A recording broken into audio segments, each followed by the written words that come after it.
É interessante quando se vê os fogos de artifício que os chineses já os conheciam desde a antiguidade. E você sabe como eles utilizavam? Para espantar os monstros e mal-olhados. Então eles estouravam no início do ano novo chinês para que os monstros e as coisas ruins não se aproximassem, fossem embora. E como é que funcionam esses fogos de artifício? Basicamente, eles utilizam a ideia da eletrosfera atômica, aonde dentro dessa eletrosfera você tem distribuído elétrons. Esses elétrons giram o tempo todo com uma certa quantidade de energia que vai ser fundamental para a gente. Quando esses elétrons recebem uma quantidade maior de energia, por conta da queima da pólvora, eles se excitam e saltam para regiões mais externas. Sendo assim, como essa energia que eles absorveram não é deles, eles a devolvem. Ao devolver, eles a emitem num certo comprimento de onda. E dependendo desse comprimento de onda, você tem a detecção de uma cor diferente. O mundo que nós vamos entrar hoje é o mundo atômico, especificamente olhando a eletrosfera desses átomos. Esta, então, é a razão de ser dessa aula, a eletrosfera. A eletrosfera é a parte do átomo que circunda o núcleo. Nela estão os elétrons. E vamos ver esse texto a seguir, que elucida melhor essa ideia da eletrosfera e dos fogos de artifício e dessa passagem de elétrons, que é muito importante você perceber que, ao passar para uma camada mais externa, ele sempre absorve energia. Ao voltar, ele libera essa energia. Vamos lá. Todos os compostos, quando aquecidos, emitem luz radiante, segundo o modelo de quantização de energia criado por Bohr, que implica na absorção ou emissão de energia pelos elétrons de acordo com o salto de uma órbita para outra. Quando salta de uma órbita mais distante do núcleo, com menor energia, para uma mais próxima do núcleo, com maior energia, há a emissão de luz, radiação eletromagnética. E quando ocorre o inverso, há a absorção dessa radiação. Já a cor da luz emitida depende dos átomos cujos elétrons foram excitados. Essa é a essência dos fogos de artifício, já conhecidos pelos chineses há séculos. É a excitação de diferentes átomos que emitem luz de frequências diferentes. Observe, então, que o texto complementa as ideias que nós colocamos. Só para fechar essa ideia aí, vamos observar o esquema a seguir. Ele mostra para você alguns dos principais cátions e ânions, substâncias formadas e utilizadas nos fogos de artifício. E ele vai demonstrar para você a cor emitida quando os elétrons dessas estruturas saltam e retornam às suas camadas originais. Observe você nesse esquema que o sódio, quando emite um comprimento de onda em torno de 589 nanômetros, libera a cor amarela. O bário libera entre 511 e 530 nanômetros o comprimento de onda. Logo, isso percebe-se no verde. O cobre libera entre 400 e 530 nanômetros, o que se percebe na cor azul. O cromo libera de 600 a 650 nanômetros, o que você percebe em vermelho. O estrôncio libera entre 600 e 615 nanômetros, o que caracteriza o vermelho. E o cálcio, entre 590 e 610 nanômetros, o que caracteriza o laranja. O que eu quis te mostrar com essas ideias iniciais? Primeiro, existe uma eletrosfera que gira ao redor do núcleo. Segundo, nela estão elétrons, que hoje sabe-se que tem uma quantidade de energia, o que nós chamamos de quantum de energia, e que, segundo Bohr, necessariamente existem regiões mais afastadas ou mais próximas, onde, se esse elétron estiver, alguns terão mais energia, alguns terão menos. Então, houve uma necessidade, segundo os estudos preliminares, de dividir essa eletrosfera em regiões. Regiões essas que teriam maior ou menor quantidade de energia. Hoje se fala em pacotes de energia, os quântons de energia estão associados a pacotes, onde cada partícula ali dentro, cada elétron, teria um quantitativo diferente de energia. Por isso, foi se dividido em regiões que levam em consideração o que nós vamos daqui a pouco falar, que são os estados quânticos. Então vamos ver esse aqui. Eletrosfera, divisão em regiões, em função de quantos de energia. Como eu tinha te dito, é a questão do quantitativo de energia que vai ser fundamental nesse processo. Então aqui, toda a questão eletrônica está associada a um estado de energia. Configuração eletrônica dos átomos. Se átomos possuem elétrons, alguns mais, outros menos, eu preciso entender como é que vai se configurar esse átomo. Como é que é essa divisão da eletrosfera? Como é que esses elétrons vão estar colocados aí dentro? Eis a divisão. Camadas, subníveis, orbitais e o sentido de giro do elétron. Vamos lá. Eletrosfera, maior região do átomo. Ela é cerca de 10 a 4 vezes maior do que o núcleo. Uma região tão grande leva-nos a perceber a necessidade de divisão. Então, o que se observou no primeiro momento?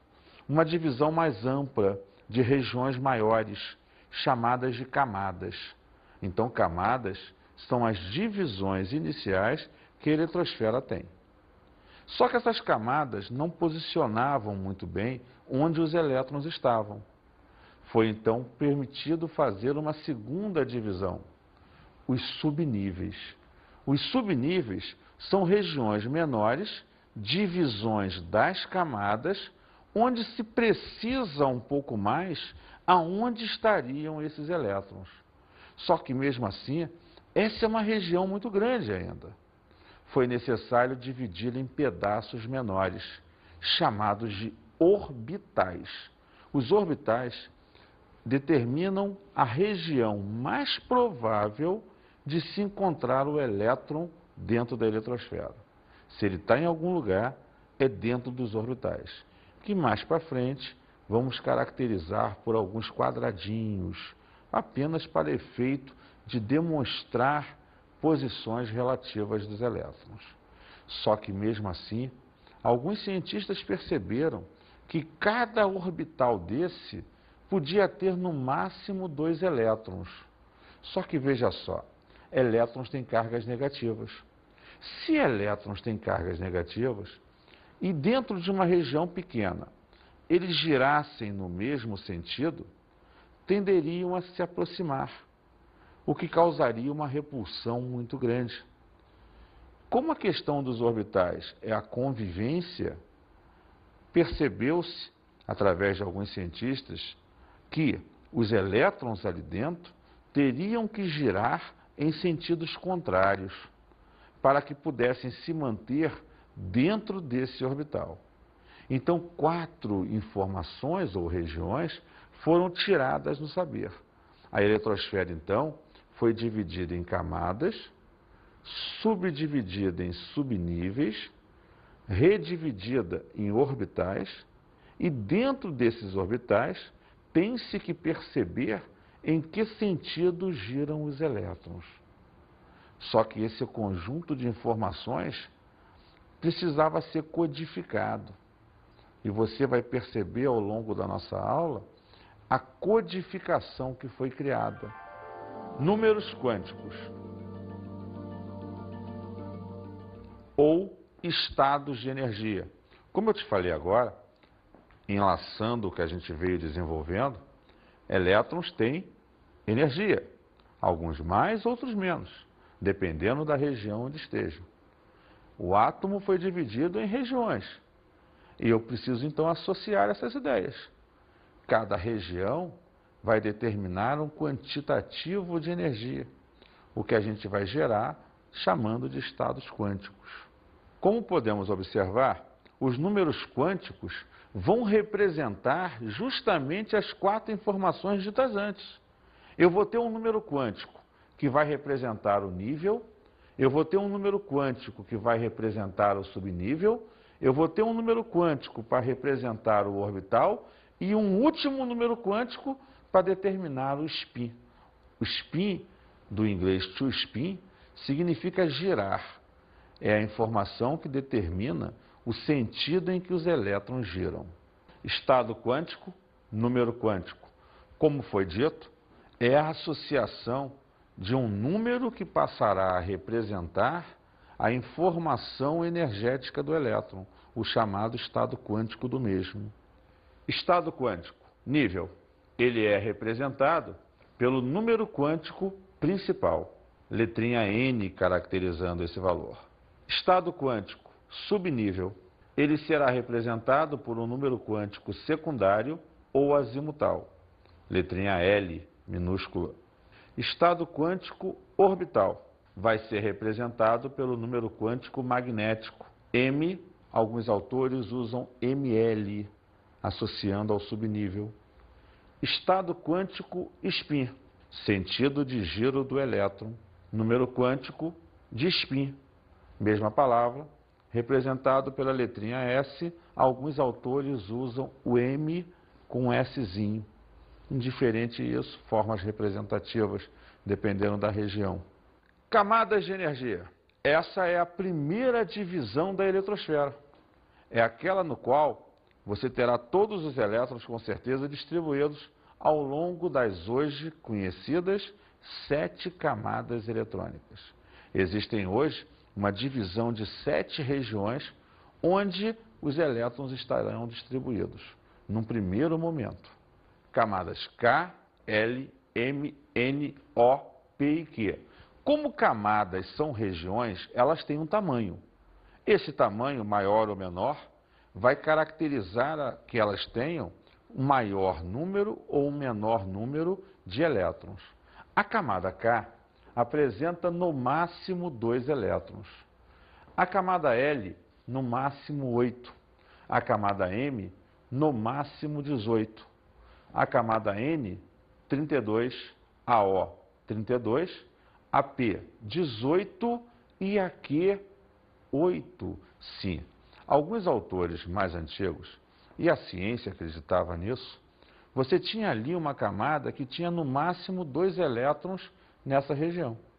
Porém, hoje, com a descoberta de novos elementos e com a ciência progredindo, inclusive a Unicamp recentemente divulgou um artigo que está quase comprovando a descoberta do elemento químico de número atômico 119, nos leva a acreditar que você pode e vai ter ali uma região onde se comporta até 8 elétrons. Mas perceba o que eu falei ao longo da explicação. O número máximo de elétrons da região é aquele. Não quer dizer que dentro de uma camada M tem que ter sempre 18. Pode ter 10, pode ter 5, pode ter 2. A gente vai gerar um mecanismo para fazer essa distribuição.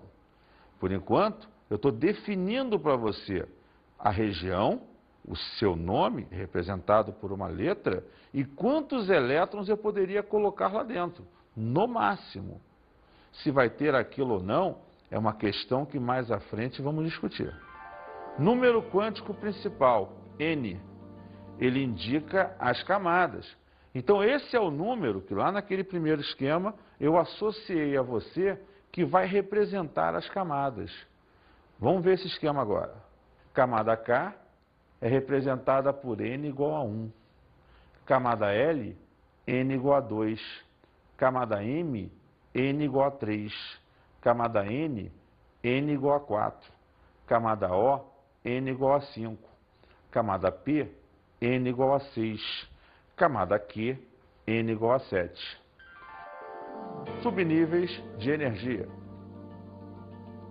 Os subníveis de energia são a segunda região criada para que nós possamos ter a melhor localização daquele elétron. Então agora eu vou pegar aquelas camadas, aquelas 7 camadas criadas, e vou dividir em pedaços menores. Esses pedaços é o que nós chamamos de subníveis. São 4 subníveis hoje trabalhados e conhecidos: o S, o P, o D e o F. Cada subnível é uma divisão da camada, então é uma região menor. Se é uma região menor, ela também comporta uma quantidade máxima de elétrons. O subnível S tem no máximo 2 elétrons, o subnível P no máximo 6, o subnível D no máximo 10 e o F no máximo 14. Não se preocupa que eu estou te apresentando como está sendo dividido e as representações. A maneira de usar isso é daqui a pouco que você vai ver. Vamos entender por partes, para que você consiga compreender com bastante eficácia essa parte de subníveis, níveis em geral. Número quântico secundário, L, ou azimutal. Como informado, o número quântico principal representava a camada. Agora eu criei o segundo número quântico, o número quântico secundário. Ele vai representar quem? Os subníveis. Eu estou criando um código, uma codificação, que vai representar cada uma das 4 informações centrais ligadas à eletrosfera. Sendo assim, o subnível S vai ser representado por L igual a 0, o subnível P por L igual a 1, o subnível D por L igual a 2 e o subnível F por L igual a 3, criando então a segunda sequência de códigos representativos. Exemplo, eu digo que um elétron tem N igual a 4, L igual a 0. Significa dizer que é um elétron da camada N e que ele está no subnível S, porque 0 representa S e porque 4 representa a 4ª camada ou camada N. Outro exemplo, se eu digo que um elétron está no subnível P, o inverso do anterior, ele tem L igual a 1, porque 1 representa o subnível P. Se eu digo que um elétron está na camada M, é porque ele tem N igual a 3, ele está na 3ª camada. Então o que eu estou tentando te mostrar com esses 2 exemplos é que você pode associar as camadas K, L e M a um grupo de números, número quântico principal, e os subníveis a um outro grupo de números, o número quântico secundário. Orbital, essa foi a minha 3ª divisão. É a região mais provável de eu achar aquele elétron. Vai ser o meu 3º número do jogo. É uma região do espaço, em torno do núcleo, ou seja, na eletrosfera, onde há maior probabilidade de se encontrar um elétron. Então ele é a região de menor tamanho, dentro da eletrosfera, onde com certeza, se eu tiver que achar o elétron, é lá dentro que ele está. Princípio de exclusão de Pauli. Como eu te falei, existem algumas regras para a identificação do elétron e a melhor localização dele dentro do orbital, o tal sentido do giro. Então eu tenho que entender como é que funciona lá dentro do orbital essa colocação de elétrons. Veja só, em um orbital pode haver no máximo 2 elétrons e de spins contrários. Como eu te disse, necessariamente só pode ter 2 elétrons e eles têm que girar em sentidos contrários. Por isso tem que ter spins contrários. Quem enuncia isso é a regra de Pauli. Tem uma outra, a regra de Rand, que fala o seguinte: um orbital de um determinado subnível só recebe o seu segundo elétron depois que todos os orbitais do mesmo subnível tiverem pelo menos um elétron. Essa é uma regra que equilibra os orbitais. Imagine você que se tivesse 2 orbitais, você tem 2 elétrons, vai encher o primeiro? Por que não colocar um em cada um? Então o que se percebeu, até por uma questão de terem carga negativa e de maior estabilidade do átomo, que se você tem orbitais em quantidade, espalhe os elétrons. E o que se teve como regra foi o seguinte, veja esse exemplo. Se você tem que colocar 2 elétrons, você não vai colocá-los direto no mesmo quadradinho, no mesmo orbital. Você vai fazê-lo de que maneira? Você coloca o primeiro no primeiro orbital. Se tem um segundo, coloque-o no segundo orbital. Se existe um terceiro orbital, então o próximo elétron vai entrar lá. Aí sim, se todos os orbitais receberam um elétron, tem mais um. Então o segundo entra aqui. Como o Pauli disse, no máximo 2 em cada um. Mas o segundo só entra, segundo Rand, depois que todos os orbitais tiverem pelo menos um. O número quântico magnético, M ou ML, é a representação do orbital. Lembra, eu já tinha apresentado o número quântico principal para a camada, o número quântico secundário para o subnível, agora eu vou te apresentar o número quântico magnético, que vai representar em qual quadradinho, em qual orbital o elétron vai estar. O subnível S tem no máximo 2 elétrons, então ele tem apenas um orbital. O subnível P tem no máximo 6 elétrons, então ele tem 3 orbitais. O subnível D tem no máximo 10 elétrons, então ele tem 5 orbitais. O subnível F tem no máximo 14 elétrons, então ele tem 7 orbitais. Por que isso? Porque sabe-se que em cada orbital cabem no máximo 2 elétrons. Então, exemplo, D. D tem 10. Cabe 2 em cada um, 10 por 2, 5 orbitais. P tem 6. 2 em cada um, 3 orbitais. O número de orbitais é sempre a metade do número de elétrons daquele subnível. E como representar numericamente? Eu tenho que ter o código numérico. Foi escolhido, então, em função de algumas equações quânticas, que não me cabe aqui te mostrar, é a parte mais quântica de nível superior, onde, em suma, se utilizou números inteiros, do centro para as extremidades, onde temos, então, o subnível S, como só tem um orbital, é 0 a sua representação. O subnível P, como tem 3 orbitais, 0 no centro, inteiro e positivo para a direita, inteiro negativo para a esquerda, mais 1 e menos 1. 0 no centro, mais 1 e mais 2, menos 1 e menos 2. 0 no centro, mais 1, mais 2 e mais 3, menos 1, menos 2 e menos 3. A partir dos orbitais centrais, que você bota o 0, você representa os positivos para a direita, inteiros, e negativos para a esquerda, também inteiros. Então, mais 1, mais 2, mais 3, menos 1, menos 2, menos 3, conforme o número de orbitais daquela situação. Exemplo. N igual a 2, L igual a 1, M igual a mais 1.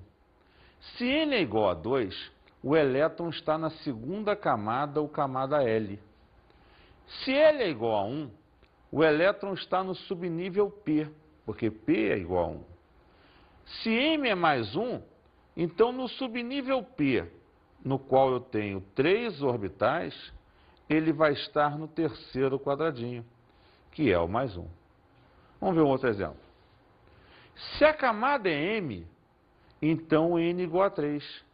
Ele está no terceiro nível. Se o subnível é D, então L é igual a 2, porque 2 representa o subnível D. E se M é menos 1? Ora, D tem 5 quadradinhos. O menos 1 é o segundo. Lembrando, 0 no meio, para a esquerda, menos 1, menos 2. Então o elétron vai estar dentro desse quadradinho, no subnível D, na terceira camada. Número quântico de spin, ms ou s. Esse é o último dos números. Ele vai informar o quê? O sentido de giro do elétron, que por convenção representa-se hoje ou por uma setinha voltada para cima ou por uma setinha voltada para baixo. Por que isso? eu tenho um orbital. E lá dentro tem no máximo 2. Mas espera aí, cada um vai ocupar o quê? A metade do orbital. Então eu vou representar, embora também exista uma equação que mostre o porquê desse número, como mais um meio e menos um meio. Por convenção, e única e exclusivamente por convenção, quando o elétron está virado para cima, representa-se como S igual a menos um meio. Se o elétron está virado para baixo, S igual a mais um meio. Como você pôde compreender até aqui, eu peguei a eletrosfera e dividi em 4 regiões: nível, subnível, orbital e o sentido do giro do elétron. Criei 4 números: o quântico principal, que caracteriza a camada, o quântico secundário, que caracteriza o subnível, o quântico magnético, que caracteriza o orbital, e o quântico de spin, que caracteriza o sentido em que gira o elétron. Então, o que eu quero com você a partir de agora? Que você determine a posição de um elétron. Que você, nos exemplos que vão se seguir, nos exercícios que você for fazer, tenha condições de representar a posição daquele elétron, dizendo sempre essas 4 informações. Vamos ver um exemplo para fixar essa ideia. Quais os números quânticos para o elétron assinalado pertencente à camada N? Veja, a camada foi dada. Temos 5 quadradinhos, o que caracteriza 5 orbitais. Subnível D. Setinha virada para cima. Então vamos ver. Camada N é a 4ª camada. KLMN. Então N igual a 4. Subnível D. Por que D? Porque tem 5 orbitais. Eu aprendi que o S tem 1, o P tem 3, o D tem 5 e o F tem 7. Se tem 5 quadradinhos, ou orbitais, então L igual a 2. O elétron está no centro, no orbital do meio, como a seta te indica. Isso quer dizer que o número quântico magnético é 0. M igual a 0. Ele está no quadradinho central. E, finalmente, se o elétron está virado para cima, o S dele, ou MS, é menos um meio. Com isso, você tem as 4 informações fundamentais. N igual a 4, L igual a 2, M igual a 0 e o S igual a menos um meio. Com essas 4 informações, eu defino a posição e o sentido em que o elétron está girando. Então, você está vendo a aplicabilidade dos números quânticos no processo de identificação e localização do elétron.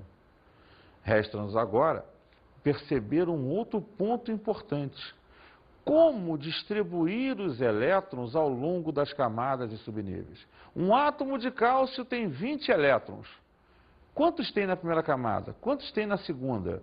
Quantos vão estar em cada subnível? Isso nós vamos fazer em função de um grande cara que nos ajudou para isso, Linus Pauling.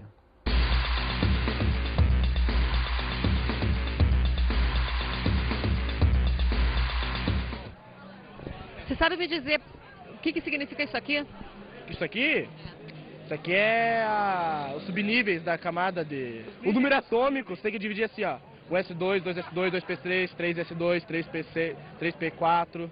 Como é que é o nome disso aqui? Tabela de Linus Pauling. Você sabe quando que se usa essa tabela aqui, esse diagrama? Quando você tem um elemento químico que você quer fazer distribuição eletrônica para ver o número de elétrons nas várias camadas que ele possui.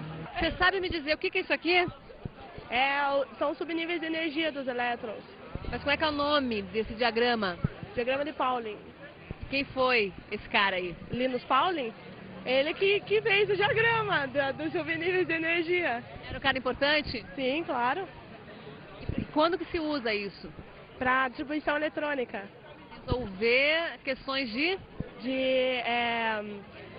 por exemplo, passar elétrons, ligação iônica, esse tipo de coisa, covalente, você tem que saber isso aí. Esse diagrama ajuda? Ajuda, com certeza. Vamos lá, pessoal. Para clarear melhor essa ideia, primeiro, Linus Pauling foi um dos grandes cientistas da atualidade, morreu recentemente, na década de 90, e ele trabalhou muito em função da paz, ganhou um prêmio Nobel pela paz, e em função da química, ganhou um outro prêmio Nobel pela química, onde ele conseguiu juntar essa ideia dos quânticos, juntou essa ideia da eletrosfera de Bohr e necessariamente montou um diagrama onde se organiza e coloca todos os elétrons em camadas subníveis na eletrosfera. Então, o diagrama de Linus Pauling é o diagrama hoje utilizado para fazer a distribuição dos elétrons em subníveis e níveis ou camadas. Então, se você quer organizar a eletrosfera, é hoje em função do diagrama de Pauling que se faz isso. Vamos observar o diagrama.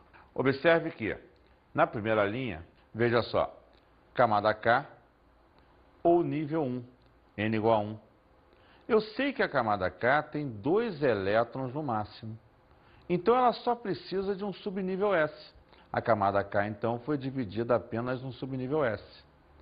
L tem no máximo 8 elétrons. Para caber 8, eu preciso de S com 2 e de P com 6. A camada M tem no máximo 18 elétrons. Então eu tenho que botar S2, P6, D10, total 18 elétrons. A camada N tem no máximo 32 elétrons. Então ela tem um subnível S2, um P6, D10 e F14, que somados os subníveis darão os 32 elétrons. Agora é repetição. Se a camada O tem 32 elétrons, ela terá 4 subníveis. Se a camada P tem 18 elétrons, ela terá os subníveis S, P e D. Antigamente acreditava-se no 2 elétrons, e você só tinha o subnível S na camada 7. Hoje já se aceita 8 elétrons aqui, e você tem o 7S e o 7P. Sendo assim, em função disso, eu tinha um problema. Ah, o elétron está no subnível S. De qual camada? Então eu precisava, de alguma forma, associar o subnível à camada. Como a camada é representada pelos números quânticos principais, K igual a 1, L igual a 2, M igual a 3, eu associei esse número aqui na frente. Então, quando eu escrevo 1S, eu estou falando do subnível S da primeira camada. Quando eu falo 4D, é o elétron que está no subnível D da quarta camada.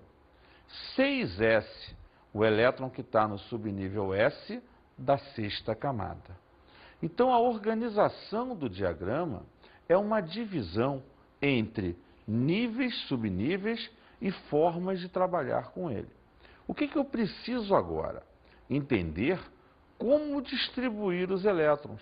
E o Pauling, na sua análise, observou que nada podia ser diferente do que usar a ordem crescente de energia. Porque lembra, quando você monta alguma coisa, você monta sempre daquilo que gasta menos energia para aquilo que gasta mais. Então ele observou esses subníveis e a sua ordem de energia. E observou que isso crescia transversalmente, nessas linhas que você está vendo aí. Gerando, então, essa sequência de subníveis que vai estar em ordem crescente de energia. Então, os elétrons devem ser colocados sempre em função dessa sequência, como vemos no exemplo a seguir. Nesse exemplo, vemos um átomo de sódio, cujo número atômico é 11. Logo, tenho 11 elétrons a colocar também. Vou usar aquela sequência observada no esquema. 1S, 2S, 2P, 3S. Como no S cabem 2, eu coloco os 2 elétrons. Tinha 11, faltam 9. 2S, 2. Coloquei mais 2, 4. 2P, cabem 6, coloca 6. Cheguei a 10. Eu sei que em 3S cabem 2, mas para 11 só falta um elétron. Logo, eu boto esse 1 elétron, computando os 11 elétrons do sódio. Lembra, os números foram usados para aqui, à frente dos subníveis. representar as camadas. Então, tudo que tem 1 representa a camada K. Então, K tem 2 elétrons. Tudo que tem 2 representa a camada L. L tem 2 e 6, 8 elétrons. E tudo que tem 3 representa a camada M. Como só tem 1 elétron, M igual a 1. Então, a distribuição por camadas ficaria K igual a 2, L igual a 8 e M igual a 1. Como podemos ver nesse exemplo. Legal, entenderam? Vamos então às nossas dicas de estudo.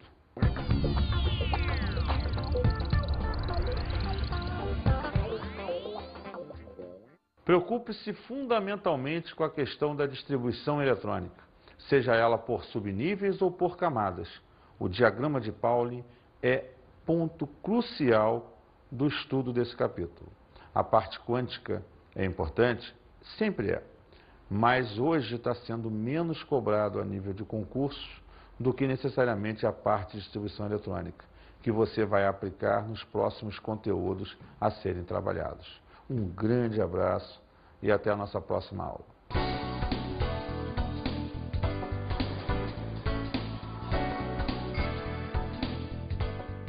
Na aula de hoje, falamos sobre a eletrosfera. A eletrosfera é a região do átomo que circunda o núcleo, onde estão os elétrons, distribuídos em 3 regiões fundamentais: as camadas, os subníveis e os orbitais, e tendo em vista observar o sentido que ele gira dentro dos orbitais. Vimos a configuração eletrônica dos átomos, que necessariamente monta e organiza como os elétrons estão distribuídos dentro de camadas, subníveis e orbitais, levando em conta o diagrama de Pauling como fundamento para esse estudo. E estudamos o diagrama de Linus-Pauling. O diagrama de Linus-Pauling é o diagrama mais atual que você tem para a organização desses tais elétrons dentro das camadas e subníveis, fazendo alusão, inclusive, aos orbitais do processo. Hoje, praticamente todos os átomos da natureza seguem a ideia do diagrama de Pauling. Poucos são exceções à regra. Bons estudos!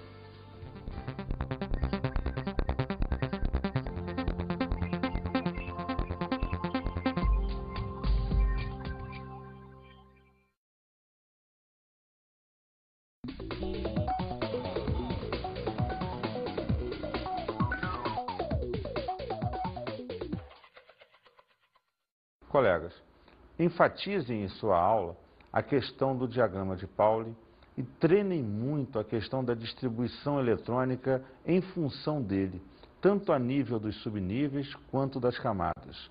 Os números quânticos não são o assunto mais importante do processo, até porque hoje sabemos que muitos vestibulares não estão mais trabalhando com essa questão quântica. Por isso, a ênfase é sempre em cima aqui da distribuição eletrônica, seja ela da forma que for. Um grande abraço e até a nossa próxima oportunidade.